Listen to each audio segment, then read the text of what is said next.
तो नमस्कार, मैं कपिल रस्तोगी स्वागत करता हूं आपका आपके अपने चैनल मार्केट स्टडीज़ पर। दोस्तों, बात कर रहे हैं JSW एनर्जी लिमिटेड की। पावर जनरेशन, ट्रांसमिशन और ट्रेडिंग में काम करने वाली ये कंपनी 40,000 करोड़ की मार्केट कैप के साथ फ़िलहाल आपको मार्केट में काम करती हुई नज़र आ रही है। लास्ट ट्रेडिंग सेशन की बात करें तो 257 पर स्टॉक ओपन हुआ था, 265 का हाई बनाया और 244 का लो बनाने के बाद स्टॉक ने 246.80 के ऊपर क्लोजिंग दी है और लास्ट डे आपको ये स्टॉक 1.97% कमज़ोर होता हुआ दिखाई दिया। JSW एनर्जी में इन्वेस्टमेंट कितना बेनिफिशियल रह सकता है, इसके बारे में बात करें तो रेवेन्यू मार्च 22 क्वार्टर में ईयर ऑन ईयर बेसिस पर 55.49% आपको इंक्रीज होती हुई दिखाई दी है। नेट इनकम में 710% का जंप है एंड नेट प्रॉफिट मार्जिन में 422% का जंप है।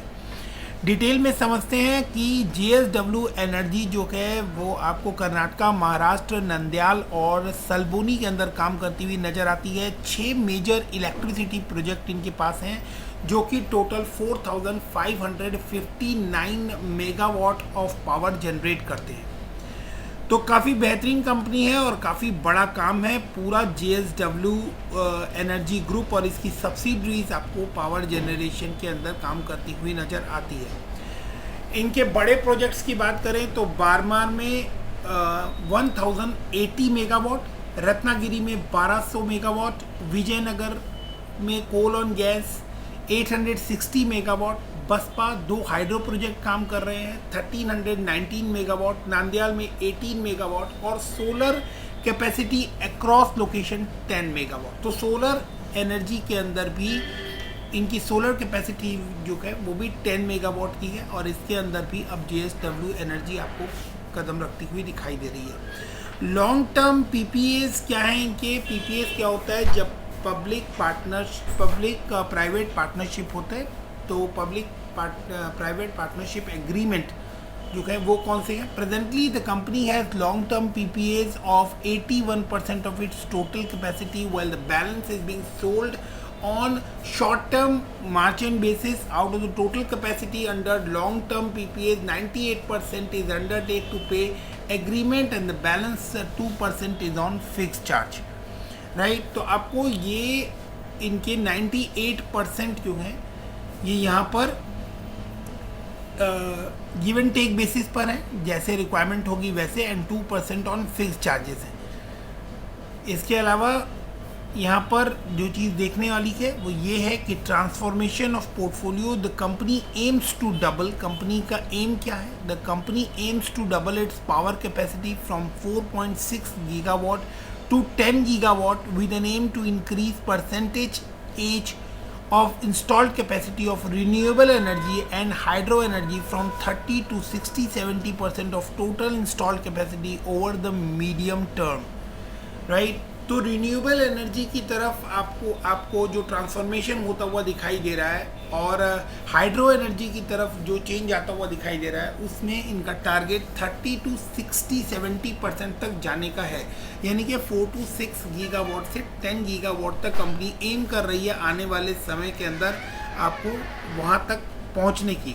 It is committed to 50% reduction in carbon footprint by 2030 and achieve carbon neutrality by 2050. तो 2050 तक ये पूरी तरह से कार्बन इमिशन करना चाहते हैं एंड 2030 तक एटलीस्ट इनका टारगेट 50% कार्बन रिडक्शन का है।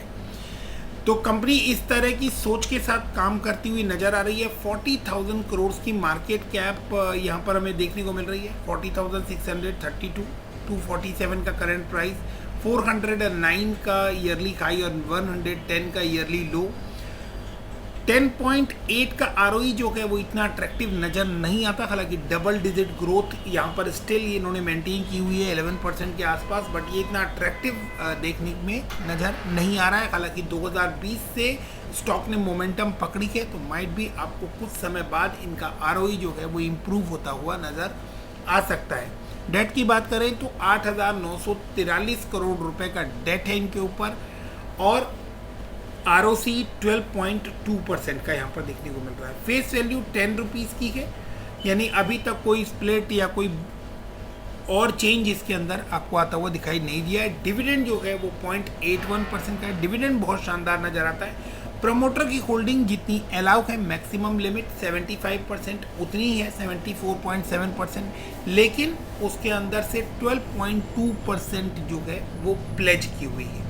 इंडस्ट्री पी 48 का है और करेंटली स्टॉक का पी 23.5 का हमें देखने को मिल रहा है, यानी कि इस समय आपको ये एक अंडर वैल्यूड स्टॉक की तरह परफॉर्म करता हुआ नज़र आ रहा है। अपने इंडस्ट्री पी एवरेज से काफ़ी नीचे आपको ये अफोर्डेबल प्राइसिंग के ऊपर मिलता हुआ नज़र आ रहा है। और अभी इसके प्राइस में जो फॉल आता हुआ दिखाई दे रहा है, ये जिस लेवल तक, जिस बॉटम को टच करेगा, उसके बाद ये पी आपको और ज़्यादा करेक्ट होता हुआ तब तक नज़र आ सकता है। बात करें प्राइस टू बुक वैल्यू की, तो 2.33 टाइम्स अभी भी आपको प्राइस टू बुक वैल्यू के ट्रेड करता हुआ नज़र आ रहा है। हालांकि 2020 के बाद जिस तरह का रिटर्न दिया था उसमें प्रीमियम वैल्यूएशन आपको दिखाई दी थी। करेंटली अपने 50 DMA और 200 DMA दोनों के ही नीचे काम करता हुआ नज़र आ रहा है। करंट प्राइस जो है वो 250 के आसपास है। 200 DMA 285 पर बनता है और 50 DMA 313 के आसपास बनता है। कंपनी अच्छा CAGR मेंटेन कर रही है। लास्ट 5 ईयर से डिविडेंड 25% का है और डेटर डेज इंप्रूव हुए हैं। डेटर डेज क्या होता है? जितने समय में आपके डेटर्स, आप जिसको सामान, जो माल आप सेल करते हैं, उसका पैसा जितने दिनों में कंपनी को वापस मिल जाता है, उस पीरियड को डेटर डेज बोलते हैं। यानी सिंपली आप अपने डेटर को जो क्रेडिट पीरियड दे रहे हैं वो डेटर डेज होता है। तो डेटर डेज इंप्रूव हुए, 50 डेज से 30 डेज पर डेटर डेज आ गए। ये एक प्लस पॉइंट है जो कि नोट कर चल सकते हैं। कंपनी ने सेल्स जो है उसके अंदर ग्रोथ ओवर 5 ईयर्स अगर देखें तो इतनी अट्रैक्टिव नज़र नहीं आती है। और इसके अलावा ROE के बारे में तो मैंने आप लोगों को बताया ही है। सेल्स की बात करें तो सेल्स में आप देखेंगे कि 2441 करोड़ की रेवेन्यू रिपोर्ट हुई है यहाँ पर, जो कि प्रीवियस सभी क्वार्टर से आपको बेहतरीन नज़र आती है।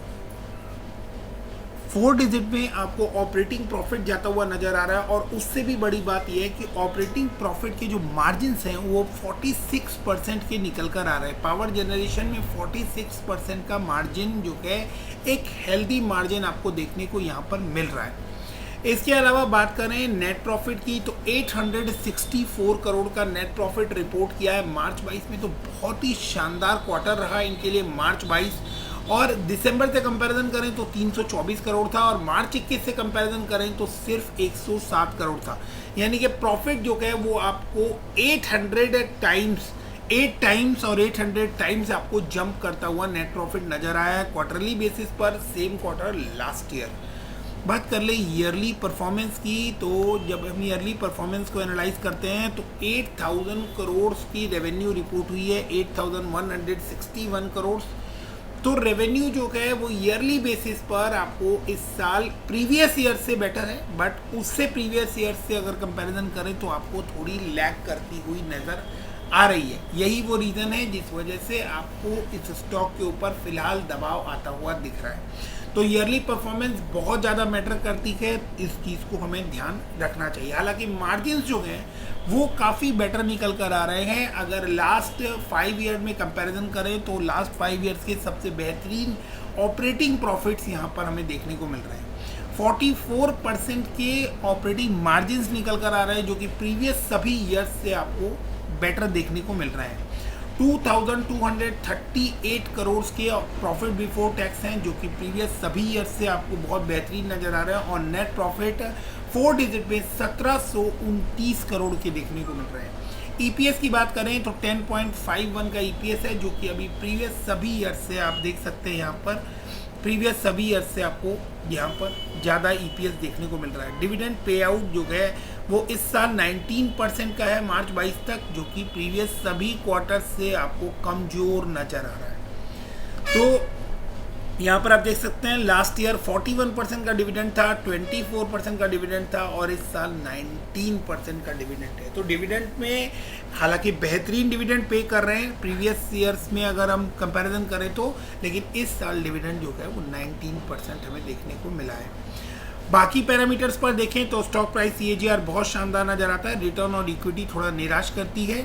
बैलेंस शीट की बात करें तो बैलेंस शीट में आपको स्लोली आपको इसके अंदर डेट रिडक्शन होता हुआ दिखाई दे रहा है। 15,000 करोड़ तक का डेट इनके ऊपर था और अब वो 8,900 के रेंज में आ गया है। रिजर्व्स जो हैं वो कंटिन्यूस बढ़ते हुए नज़र आ रहे हैं। 4 से 5,000 करोड़ के रेंज में रिजर्व नज़र आ रहे थे, जो कि अब 15,775 करोड़ के अमाउंट पर आपको देखने को मिल रहे हैं।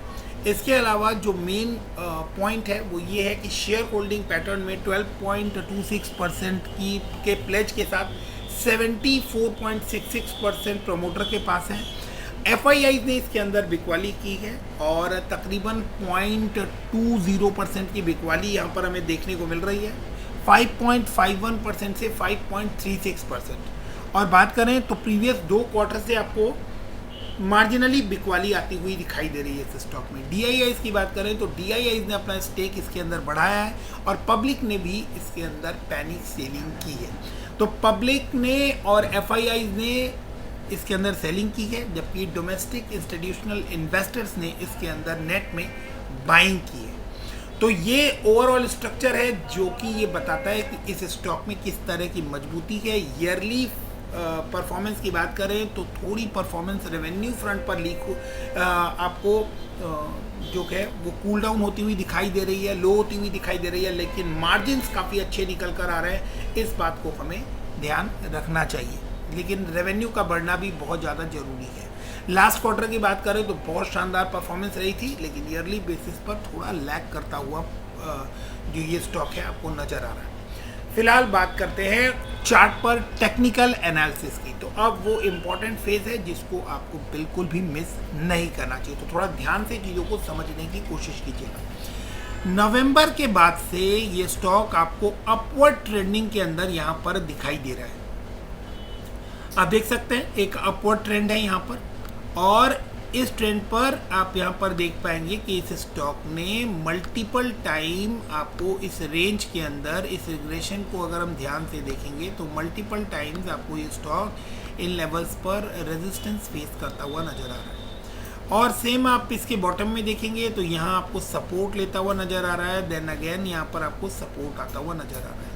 यहाँ से एक ब्रेकडाउन आना चाहिए, ब्रेकआउट आना चाहिए था, बट आया ब्रेकडाउन। ये जो लेवल है इसको रेजिस्टेंस की तरह फेस किया। आप देख सकते हैं 4 बार इसने कोशिश की कि इस लेवल को ब्रेकआउट दे दे 350 के लेवल्स पर। यहाँ पर आप देख सकते हैं 1 2 3 4 5 बार ऐसा हुआ कि यहाँ तक कैंडल गई हैं, लेकिन इन लेवल्स को ब्रेक नहीं कर पाई और यहाँ से आपको ब्रेकआउट आता हुआ दिखा। यहाँ पर भी इस कैंडल ने इतना ही हाई बनाया है 350 के आसपास, और फाइनली ये आपको ब्रेकडाउन आता हुआ दिखाई दिया, रिट्रेस होता हुआ दिखाई दिया। जिन लेवल्स तक ये स्टॉक आया वो लेवल्स बनते हैं 250, यानी पूरा 100 रुपीज़ का आपको रिट्रेसमेंट इसके अंदर देखने को मिला। अब जिन लेवल्स के ऊपर है, ये लेवल्स कितने इंपॉर्टेंस है अब इसके बारे में बात करते हैं। तो 250 के आसपास ये स्टॉक आपको काम करता हुआ नज़र आ रहा है, और ये 250 का लेवल जो है ये कितना अहम हो जाता है ये यहाँ हम जब देखते हैं तो हमें समझ में आ जाएगा। अगस्त और सितंबर 21 में इस लेवल के ऊपर लंबे टाइम तक स्टॉक ने सपोर्ट भी लिया है और रेजिस्टेंस भी फेस किया है। यहाँ पर आप देख सकते हैं सपोर्ट लेते हुए दिखाई दे रहा है, और यहाँ आप देखेंगे कि ये रेजिस्टेंस आता हुआ दिखाई दे रहा है, वो भी काफ़ी लंबे समय तक आपको इसी रेंज के ऊपर इसने रेजिस्ट किया।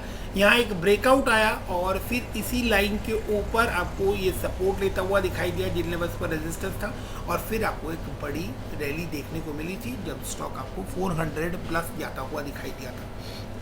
वापस 250 के लेवल्स को अगर होल्ड करता है तो वापस से आपको 400 तक के levels short term mid term में देखने को मिल जाएंगे।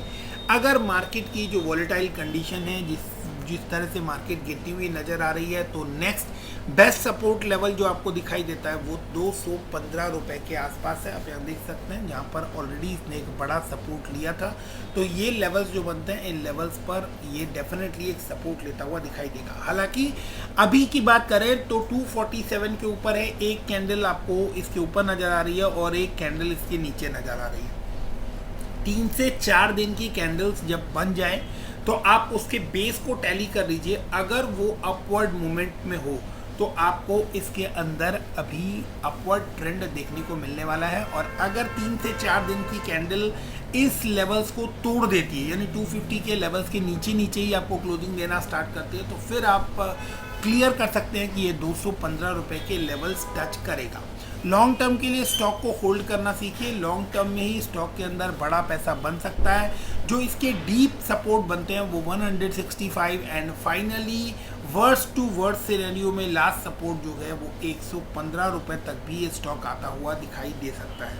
हालांकि उसकी चांसेस बहुत कम है, बट कुछ रेटिंग एजेंसीज ने आपको, जो कुछ एक्सपर्ट हैं उनके व्यूज ऐसे भी हैं कि 115 तक भी आपको JSW एनर्जी गिरता हुआ दिखाई दे सकता है। तो यहाँ रहिएगा सतर्क और सावधान। अपने रिस्क टेकिंग कैपेसिटी के हिसाब से आप इसके अंदर अपना स्टॉप लॉस मेंटेन कर सकते हैं। मैंने लेवल्स बता दिए जिन लेवल से ये स्टॉक आपको घूमता हुआ दिखाई दे सकता है। पूरी चांसेस है 250 से ही, 250 पर ही एक स्ट्रॉन्ग सपोर्ट बनता है। अगर 3 से 4 दिन की कैंडल 250 के नीचे बनती हुई नजर आती है तो फिर आपको यहाँ पर फ्रेश कमजोरी देखने को मिलेगी। अदरवाइज यहाँ से एक पुल बैक आता हुआ दिखाई दे सकता है और स्टॉक आपको 400 रुपये के आसपास जाता हुआ दिखाई दे सकता है। बात करें पुल बैक की तो अभी RSI आपको 26 के ऊपर नजर आ रहा है, यानी ऑलरेडी स्टॉक ओवरसोल्ड कैटेगरी में आ चुका है। यहाँ से आपको डेफिनेटली एक पुल बैक देखने को मिल सकता है। जब ओवरसोल्ड हो जाता है कोई स्टॉक तो उसके अंदर बाइंग लौटती हुई नजर आती है। परफॉर्मेंस वाइज आप देख चुके हैं कि फंडामेंटली ये स्टॉक इतना कमज़ोर नहीं है। हालांकि ये साल थोड़ा कमज़ोर रेवेन्यू फ्रंट पर रहा है, लेकिन ऐसा नहीं है कि इसके वजह से ये स्टॉक आपको इतना ज़्यादा डिप लगाता हुआ नजर आए। FIIs इससे इतनी बड़े लेवल पर पैसा खींचते हुए नज़र नहीं आ रहे हैं, और ना ही DIIs ने इसके अंदर बिकवाली की है। इवन DIIs ने नेट में इसके अंदर खरीदारी ही की है। पब्लिक ने पैनिक सेलिंग जरूर की है जिसका फ़ायदा DIIs ने उठाया है। तो अगर ओवरऑल सिनेरियो आप समझ पा रहे हैं तो ये स्टॉक आपको शानदार रिकवरी करता हुआ नजर आएगा। मिलते हैं अगले वीडियो में, तब तक के लिए stay fit, stay healthy, stay invested. कोई सुझाव हो तो कमेंट सेक्शन में दीजिएगा। Thank you very much.